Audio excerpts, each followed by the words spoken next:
إن الحمد لله نحمده ونستعين به ونستغفره ونعوذ بالله تعالى من شرور أنفسنا ومن سيئات أعمالنا. من يهده الله فلا مضل له ومن يضلل فلا هادي له، وأشهد أن لا إله إلا الله وحده لا شريك له، وأشهد أن محمدًا عبده ورسوله. اللهم صل على محمد وعلى آل محمد كما صليت على إبراهيم وعلى آل إبراهيم في العالمين إنك حميد مجيد. أما بعد، بەردەوامین لە باسکردنی تاوانە گەورەکان. خوای گەورە میهرەبان بمان پارێزێ لێی. بۆیە ئیمامی ذەهەبی ڕەحمەتی خوای لێ بێت دیارە بیدایەت چۆن بنیە الئیسلام على 50 ضدەکانی هاوردەتەوە. یەکەم شەهادەتی ئەن لا ئیلاهە ئیلا الله. ئەجر و پاداشتی ئەم کەلیمەیە کە خوای گەورە و میهرەبان ئەرز و ئاسمانی لەبەر خاتر ئەو کەلیمەیە دروست کرد، کە بەهەشت و جەهەنەمی لەبەر ئەو کەلیمەیە دانا، کە هەچی کتوبی سەماوی هەیە دایگرت لەبەر ئەو کەلیمەیە، و هەچی پێغەمبەر هەیە لەبەر ئەو کەلیمەیە ناردی، و هەروەها هەموو مەخلوقاتی لەبەر ئەو کەلیمەیە دروست کرد. قال من قال لا إله إلا الله خالصا من قلبه دخل الجنة. ئەوەنە ئاسان، کەلیمەیەکی خۆش، ئەجر و پاداشتێکی زۆر. بەڵام ضدەکەی بەتاڵی بکەیتەوە، لا إله إلا الله بەکاملی نەڵێی، تەصدیقی نەکەی، شەرتەکانی جێبەجێ نەکەی، مەرجەکانی جێبەجێ نەکەی. وتویانە کلیلی بەهەشت لا إله إلا اللهە، بەڵێ، بەڵام ئەگەر کلیلێک دگانی نەبێت قاپیت بۆ کاتەوە؟ قاپی ناکاتەوە. ئەو لا إله إلا اللهش دگانی هەیە. بۆیە ضدەکەی شیرکە کە باسمان کرد، زۆر خەتەرە کە کەسێ بە شیرکەوە بمرێ بەبێت تەوبە، بیر و باوەڕی وابێت، هەتایی لە جەهەنەمە مێنێتەوە. بمقابل شیسەیەکەی کەلیمەی لا إله إلا الله، من قال لا إله إلا الله خالصا من قلبه نفعته يوما من دهر. ڕۆژێ لە ڕۆژان هەفریایەکەوێ لە قیامەت، هەر دەرێکا لە جەهەنەم. شهادة أن لا إله إلا الله وأن محمد رسول الله وإقام الصلاة. ئەجر و پاداشتی نوێژ گەلێ زۆرە. یعنی نوێژی نیمەڕۆ ئەکەی هەتاوەکو عەسر، هەچی تاوانێکەکەی عەسرت کرد هەمووی ئەسڕێ خوای گەورە میهرەبان. ئەجر و پاداشتی نوێژ زۆرە. بەڵام بە مقابلی ئەو کەسەی کە نوێژ ناکە، حکمی تارک الصلاة کە باسمان کرد، العهد الذي بيننا وبينهم الصلاة فمن تركها فقد كفر. بینی ئێمە و کافرەکان نوێژ، ئەوەی نوێژ نەکا کافرە. بەمقابل وئیتائی الزەکا، ئەو کەسەی کەوا ماڵی خۆیە بەخشێت، وتارەکەمان لەسەر مانیع الزەکاتە، ئەو کەسانی کە دەوڵەمەندن ئەوان نەگرێتەوە. ئەجر و پاداشتی ئەو کەسانی کە زەکات ئەدەن گەلێ زۆرە. خوای گەورە میهرەبان لە 26 شوێنە باسی زەکاتی کردووە لەگەڵ نوێژایە. و ئەجر و پاداشتی ئەو کەسانی کە زەکات ئەدەن. و ئەفەرمێ پێغەمبەر عەلەیهی الصەلاة وەسەلام: لا يتصدق أحد بتمرة من كسب طيب إلا أخذها الله بيمينه فيربيها كما يربي أحدكم فلوه حتى تكون مثل الجبل أو أعظم. رواه مسلم. أو صدقاء أجر پاداشتی ئەو کەسەی کەوا زەکاتە دا، ئەگەر خورمایە ببەخشیت لە ماڵێکی حەڵاڵی خۆت، خوای پەروەردگار بە دەستی ڕاستی خۆی وەری ئەگرێلێت، و پەروەردەیەکە ئەو دەن کە خورمایە، هەتا وەکو ئەوەی شاخێکی زۆر گەورەی لێکا لە قیامەت. دواتە ئەجر و پاداشتەکەی یا لە شاخێک گەورەتر، خورمایەک لە کەسبێکی حەڵاڵ. بەڵام بە مقابلی ئەو کەسەی کە زەکات نادا، خەتەری ئەو کەسە ئیمامی ذەهەبی یەک دوو ئایەتێک و دوو سێ حەدیثێکی هاوردەتەوە، ئینشاء الله باسیەکەین. جا ئەوەی دەوڵەمەنە کە زەکات نادا، شوملی ئەوەکە، شوملی فەقیر ناکە. إيتاء الزكاة وصوم رمضان ئەجر و پاداشی ڕۆژووی مانگی ڕەمەضان قال من صام رمضان إيمانا واحتسابا غفر له ما تقدم من ذنبه بەڵام ئەوە یەک ڕۆژێ بەبێ عذر نەگرێت خەتەرە باسی یەکەین ئینشاءالله. پێنجەم حەجکردن، حەجی ماڵی خوای گەورە. هەچ کەسێک چێ بۆ حەج دێتەوە وەکە وایە تازە لەدایک بوو بێت. ئەیە گەرەوەی توانای هەبێ و بۆی ئاسان بێ و نەچێ بۆ حەج عقوبەکەی زۆر گەورەیە کە باسی یەکەین ئینشاءالله. جا ئێستاکە ئینشاءالله باسی مانع الزەکاتەکەین کە بیڕەی پێنجەمە یا شەشەمە. زەکاتش براکانم طبعا فەرضە و ضرورەتە، شتێکە لە دینە ئەبێ هەموو کەس بیزانی و ئەبێ هەموو کەس ئەیزانێت. هەر کەسێ باوەڕی بە واجببوونی زەکات نەبێت ئەو کەسە کافرە. کەسێ با هەر خەریکی نوێشکردن بێ و جەماعەت بێ و شایەتمان و حەجش بکا و مانگی ڕەمەضانش بە ڕۆژ بڵام بەس بڵێ زەکات واجب نییە، ئینکاری بکا و کەسە کافرە، هیچی لێ قبوڵ نابێت. بەڵام کەسێک کە بیر و باوەڕی وابێ کە زەکات واجبە و حەقێکە لەسەری کە بیداتە فەقیران، بەڵام کەسە لە نایدا لە ڕەزیلی نایدا هەوا و ئارەزووی خۆی وای لێ کردووە کە زەکات نەدا، ئەمام کەسە عاسیە و ئەمە تاوانێکی گەورەیە کە باسیەکەین. بۆیە هەوڵی ئەوە بدەین کە زەکاتی ماڵەکەمان دەربکەین. كل امرئ في ظل صدقته يوم القيامة حتى يقضى بين الناس. هەموو کەسێ لەژێر سێبەری سەدەقەکەی تا لە ڕۆژی قیامەتە هەتا وەکو خەڵکی محاسەبا کرێ. و هەوڵی ئەوە بدەن زەکاتی ماڵەکەتان دەربکەن، چونکە پێغەمبەرە فەرمێ صلى الله عليه وسلم تصدقوا فيوشك الرجل تمشي بصدقته فيقول الذي أعطيها لو جئتنا بها بالأمس قبلتها فأما الآن فلا حاجة لي بها فلا يجد من يقبلها. أفرمي عجلك لصدقة كردنا لزكاة كتانا عجلبكن والله روجيك ديت مال بمال أقري دي بدي أقري بس بو أوي زكاتك بدي تكسيك وريناك يا أخي كسيك أقري علي بس زكاتكم لي ورقرا علي والله ديونا بتاور دا الرنگة بيو سيمان بي بويا والله إستاك بيو سيمان بيني. ف يكي لنشانة كان قيامته ويكا زوية تقيت كالزوي تقي ئاڵتون دێتەبان وەکو دنگا وەکو عامود زیو دێتەبان. ئەو ئینسانی کەوا خەڵکی کوشتەوە ئەڵێ من لەبەر خاتری ئەمە خەڵکم کوشت، ئەو کەسەی کە دەستی بڕاوەتەوە ئەڵێ ئەمن لەبەر خاتری ئەمە دەسم بڕاوە، ئەو کەسەی کە سیلەی ڕەحمی قەتع کردووە ئەڵێ في هذا لەبەر ئەمە من سیلەی ڕەحم قەتع کردووە ثم يدعونه ولا يأخذون منه شيئا. کەس هەڵی ناگرێ وازی لێ دێن ئاڵتون گشت کەوتووە کەس هەڵی ناگرێت. زەکاتی کەسێک کە پارەی هەبێت پارەی خۆی بێت بگێتە حەدی نیساب ساڵێک بەسەریا بچێت لە ژێر دەستی خۆیان بێت ئەبێ زەکاتەکەی بدا.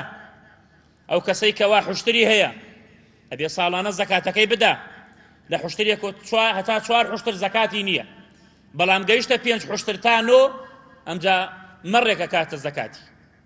لە 10 بۆ 14 2 مەڕەکە، لە 15 بۆ 19 3 مەڕەکە، لە 20 بۆ 24 4، لە 25 بۆ 35 اینجا کە بنت و مەخاض و بنت و لەبوون و ئەوانە دەست پێکە. لە 1 مانگایەکەوە تا 29 مانگا زەکاتی نییە، بۆ 30 مانگا ئەمجاکە تەبیعێک یا تەبیعەیەک کە گۆڵکێک ساڵێکی تەواوی کردبێ. لە 40 تا 59 مسینێک یا مسینەیە کەواتە 2 ساڵی تەواو کردبێ. و هەروەها مەڕش لە مەڕێکەوە تاوەکو 39 مەڕ ساڵێکش بەسەریا بچێت زەکاتی نییە، بۆ 40 مەڕ یەکێکێ بێ زەکات بێ. نابێ بەران دەربکەی، نابێت تەگە دەربکرێ، نابێ حیوانی لاواز دەربکرێ. و هەروەها لە 40 تا 120 ساڵێکی بەسەرا بچێ هەر 1 مەڕێکە، بۆ 121 ئەمجاکە 2 مەڕە، لە 121ەوە تا 200 ئەمجاکە 2 مەڕە، ئەمجاکە گەیە 400 ئەمجاکە هەر 101 مەڕێکە. ئەمە زەکاتی حیوانات.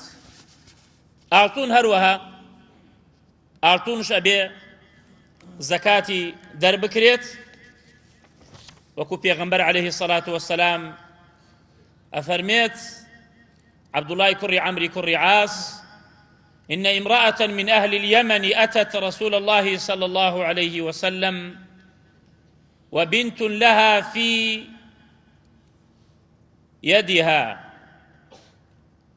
يد ابنتها مسكتان غليظتان من ذهب واتدو بازني باني قولة لدسك تكيابو فقال پیغمبر پی فرمو عليه الصلاة والسلام أتؤدين الزكاة هذا؟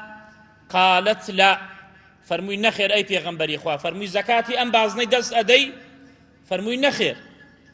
پێی فەرموو ئەیەسڕك أن يسورك الله عز وجل بها يوم القيامة سوارين من نار؟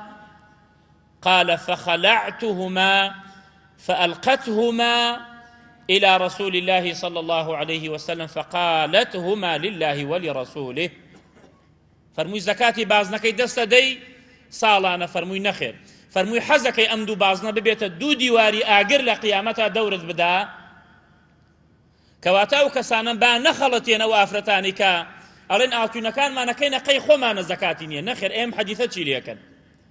جمهور لەسەر ئەوەن ئاڵتون بکاتە قەی خۆیان، نەیکاتە قەی خۆیان، مادام گەیشتە حەدی نیساب، گەیشتە 20 مسقاڵ و ساڵی بەسەراچوو، ئەو کاتە بێ 9 مسقاڵی بدە، وئیلا ئەبێتە پارچەیەکی ئاگر و ئەبێتە گیانێ.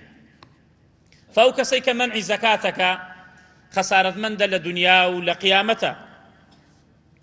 هەر لە دنیادا بەڕاستی ژیانێکی ناخۆشە باتە سەر، هیچ مرتاح نییە، هەرچی ماڵی هەیە لە ڕێی دکتۆرە، ئەوەی زەکات نادا، یا ئەوە تا کەسێک دێ ئەیبا مناڵەکەی ئەدزێ لەولاوە 30 دەفتەری لێ ئەسەنێ، 40 دەفتەری لێ ئەسەنێ، تەیانە هەیە، یا ئەوەتە هەر خەڕی ڕێگای مستەشفایە، یا ئەوەتا لە ژیانێکی ناخۆشاتە بەڕاستی، دائیم لە مەشاکیلاتە.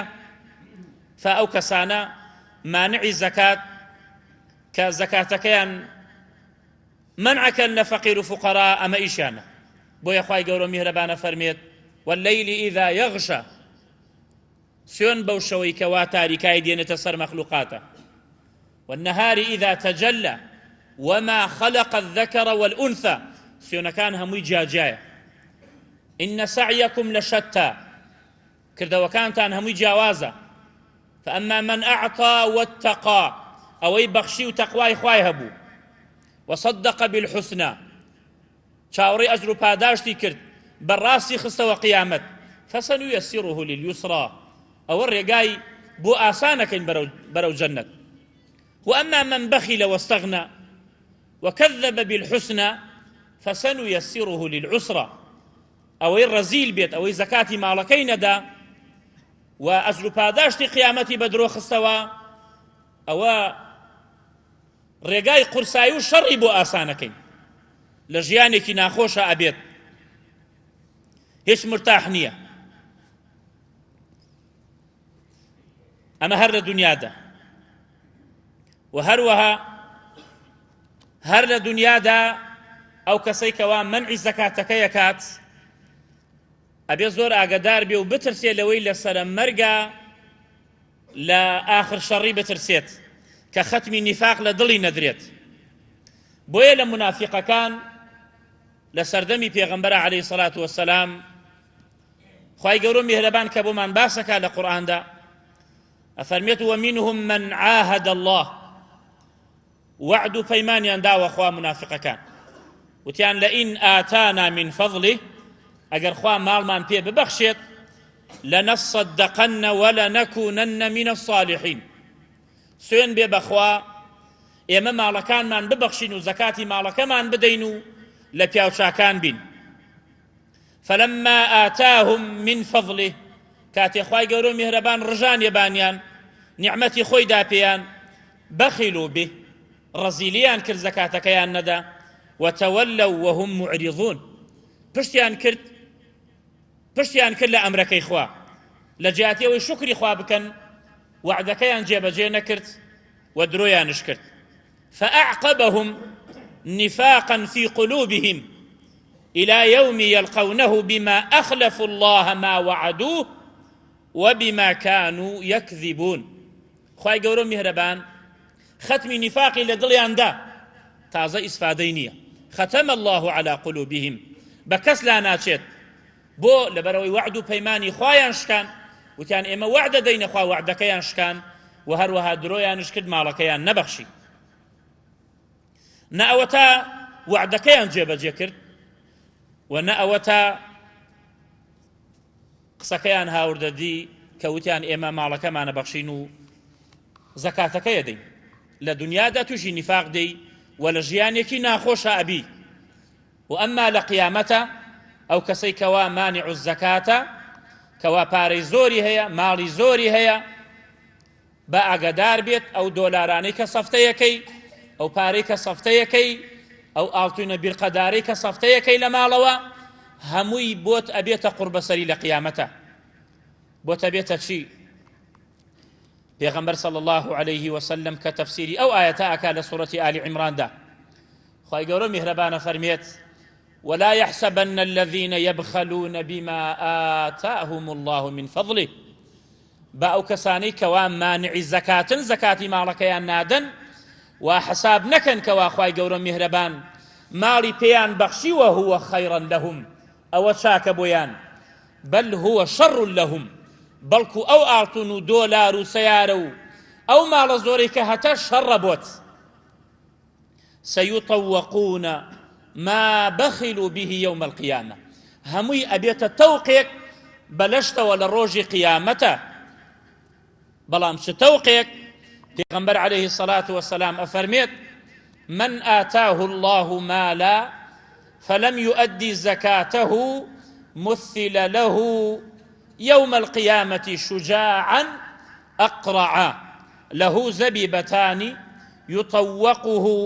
يطوقه يوم القيامة ثم يأخذ بلهزمتيه يعني شدقيه ثم يقول أنا مالك أنا كنزك ثم تلا رسول الله صلى الله عليه وسلم ولا يحسبن الذين يبخلون بما آتاهم الله من فضله هو خيرا لهم بل هو شر لهم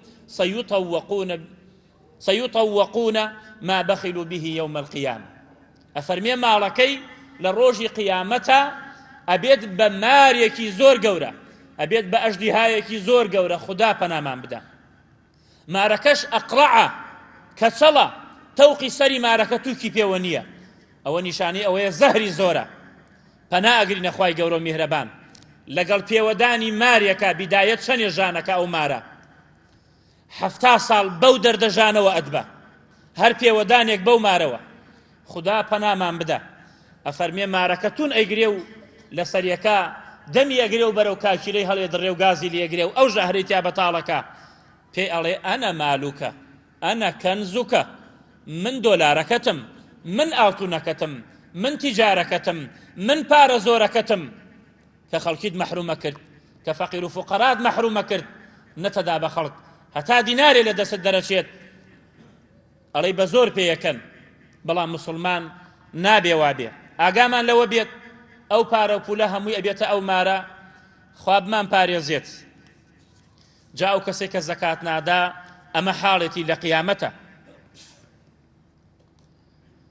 دووهەم خوای گەورە میهرەبانە فەرمێت والذين يكنزون الذهب والفضة ولا ينفقونها في سبيل الله فبشرهم بعذاب أليم. ئەو کەسانەی کەوا ئاڵتون و فضە و پارە و ماڵ خڕەکەن و نایبەخشن لە پێناو خوای گەورە میهرەباندا مژدەیان بدەرێ ئەی پێغەمبەر عەلەیهی السەڵات وەسەلام بعذابێکی پڕئێش و بەردەوام. يوم يحمى لروج قيامة أو بارو بولت يحمى عليها في نار جهنم فتكوى بها جباههم وجنوبهم وظهورهم هذا ما كنزتم لأنفسكم فذوقوا ما كنتم تكنزون. پێغەمبەر عليه الصلاة والسلام تفسير ئەم ئاەتەی کردووە ئەفەرمێت ما من صاحب ذهب ولا فضة لا يؤدي منها حقها إلا إذا كان يوم القيامة صفحت له صفائح من نار أو بارو بولي همي بو أبيت تختي أمني آسن سور أبيت ولناو جهنم لآقر فأحمي عليها في نار جهنم لناو جهنم داخل كريت أو بارو بولو آلتوينو أو فضيت كخرج كردو زكاتي نادي ناي بخشي لبيناو خواي پروردگار داخل كريت فتكوى بها جنبه وجبينه وظهره كلما بردت أعيدت له في يوم كان مقداره 50,000 سنة حتى يقضى بين العباد فيرى سبيله إما إلى الجنة وإما إلى النار أويا ما لكي همي بو أبيت آسن لناو جهنم داخل كريت قبر غي پێداخە کرێت ناو چەوانی پێداخە کرێت پەنا ئەگرینە خوای گەورە پشتی پێداخە کرێت وتیوانە بۆچی خوای گەورە و میهرەبان ئەم سێ شوێنەی باس کردووە لەبەرەوەی ئینسانی دەوڵەمەنی ڕەزیلی چروک کە ماڵەکەی نابەخشێ لە پێناو خوای پەروەردگار کاتێ فەقیرێ دێ بەلایەوە دەمچاوی ئەدا بەیەکە بۆیە ئەو ناوچەوانی بەو ماڵەی خۆی داخە کرێت ئەمجاکە لای لێەکە بۆیە لاکانی پێداخە کرێت ئەگەر زۆر لی نێزگەوە بێ پشتی لێەکە بۆیە پشتی پێداخە کرێت پەنا ئەگرینە خوای گەورە و میهرەبان ئیمامی عومەر ڕەزا و ڕەحمەتی خوای لێ بێ فەرموویەتی أيما مال أديت زكاته فليس بكنز وإن كان مدفونا في الأرض هەچ ماڵێک زەکاتەکەی دەربکرێت با لە ژێر زەویش بێ و خڕی بکەی مادام زەکاتەکەی ئەدەی سەدەقە ئەکەی ئەوە بە کەنز حەساب نییە کە خوای گەورە میهرەبانە فەرمێت والذين يكنزون الذهب والفضة وأفرميت وأيما مال لم تؤدي زكاته فهو كنز يكوى به صاحبه وإن كان على وجه الأرض أجر لسر زويج بيت ما دام زكاتكي ندي أو بيكوي أكري لقيامتا بلام شكويك پارچەیەکی ئاسن لە جەهەنەما داخ بکرێ خوای گەورە میهرەبان پەنامان بدە و هەروەها ئەو کەسێک کەوا مەڕووماڵاتی هەیە و حوشتری هەیە و مانگای هەیە ماڵی تری هەیە کە زەکات نادا پێغەمبەر صلى الله عليه وسلم أفرميت ولا صاحب إبل ولا بقر ولا غنم لا يؤدي زكاتها أفرميت لروج قيامتها أو حيوانانها ميدين أي شيلن تطوؤه بأخفافها وتعضه بأفواهها كلما مر عليه أولاها رد عليه أخراها في يوم كان مقداره 1000 سنة حتى يقضى بين العباد فيرى سبيله إما إلى الجنة وإما إلى النار همو أو حيواناني كهد بولا دنيا دا وخزمتيان تكردوا كزكاتي نداوا همو ياندين قبت بياغرن همو ياندين أتشيلن الروج قيامته خواهي قورو مهربان بمان باريزيت بويا برا كانم هولي أو بدين أقر بيتو دولة منكان من الحمد لله فضل بو خواهي قورو مهربان يساكا وكو جاران نية جاران بكولانيك لمسر وهتا وكو أوسر بقر لديكا يك مالك ساريكي هبوه يساكا مالي واهي سي ساري هي جاران تو هر ساورت أخوار يساكا بدس برنجو بيزار بوي يساكا الحمد لله هموش تيا يسا الحمد لله خلق هموي راتبي هي همو دولة منا جاران خلق لبر لمبدا أنشت سخلق هموي سبلتي هي وهيتري هي مالي زور خواي قورو مهربان مالي زوري بخشيوه نعمتي خواي قورو مهربان زور بسرمانوا أقر يما شكري نعمتكان بكين أو وعدي خواي قورو مهربان زيادي أكاد فهول بدين والله پیغمبر عليه الصلاة والسلام سوێنی خواردووە و شایەتی داوە فەرموویەتی ماڵی مسلمان کەم ناکە بە سەدەقەکردن ماڵی مسلمان کەم ناکە بە سەدەقەکردن وهروها ما من يوم يصبح العباد فيه إلا ملكان ينزلان فيقول أحدهما اللهم أعط منفقا خلفا ويقول الآخر اللهم أعط ممسكا تلفا. هەموو ڕۆژێکت کە لێ ئەبێتەوە ئەی بنیادەم دوو مەلائیکەی کیرام دائەبەزن بۆلات، هەردوو مەلائیکەکە دەست بە دوعا ئەوەستن و دوعا ئەکەن، ئەڵێن یا ڕەبی خوایە ئەم عەبدەی تۆ ئیعطی منفقا خەلەفا، خوایە مادام ئەبەخشێ لە پێناو تۆیە خەلەفی بۆ بکە بیهێنە جێگاکەی. مەلائیکە دوعات بۆکە ئەگەر چاکە بکەی و سەدەقە بکەی، ئەگەر سەدەقە نەکەی هەردوو مەلائیکەکە دوعات لێکەن ئەڵێ اللهم أعطي ممسكا تلفا، خوایە ئەوەی کە وا ممسیکە ماڵەکەی نابەخشێ لە پێناو تۆیە خوایە لە ناوی بەرە بە فیڕۆی بەرە تەلەفیکە لە پێش خۆتەوە بینێرە ما عندكم ينفذ وما عند الله باق. والله ئەوەی لە لای ئێمەیە هەمووی ئەڕوا بەیانی بمری کراسەکەی برد گیرفانی نییە، خۆ هیچ شتێکترت لەگەڵا نانێرن، چەرچەفێک چییە لەگەڵتا ناینێرن، یەک سەنگیا چییە لەگەڵتا ناینێرن. تازە تۆ کە مردی لە کاتی سەرمەرگا وەسیەت مەکە ئەوە بدەنە فڵانە کەس و ئەوە بدەنە فڵانە کەس، بتەوێ نەتەوێ هەر ئەیدەنە فڵانە کەس و هەر وەرەسا ئەیبە لە پێش خۆتەوە بینێرە با بڕوە ڕۆژێک دێنە کوڕ بەکەڵکت دێت، نەپارە بەکەڵکت دێت، نەعەشیرەت بەکەڵکت دێت. يوم لا ينفع مال ولا بنون إلا من أتى الله بقلب سليم. أو مالك لبينا خويا نيبخشي أبيت أو مارك صلاة أبيت أو أجدهايا بيتوتا خوي قورو مهربان بمان باريزيت داوا كاين خوي قورو مهربان كهداية من بداو وهدايتي دولة من كان من بدا خوي قورو مهربان ضليان نرم بكا زياتر بو أوي شايوان لفقيران بيت لو نبيك قرزارن لو گەنجانە بێ کە ژنیان نییە، لەو ماڵانە بێت کەوا ماڵیان نییە، خوای گەورە میهرەبان دڵەکانیان نەرم بکا و بە ڕەحم و بەزەی خۆی ڕەحممان لێ بکا و بمان پارێزێ لە عەذابی ڕۆژی قیامەت. آمين والحمد لله رب العالمين. سبحان ربك رب العزة عما يصفون وسلام على المرسلين والحمد لله رب العالمين.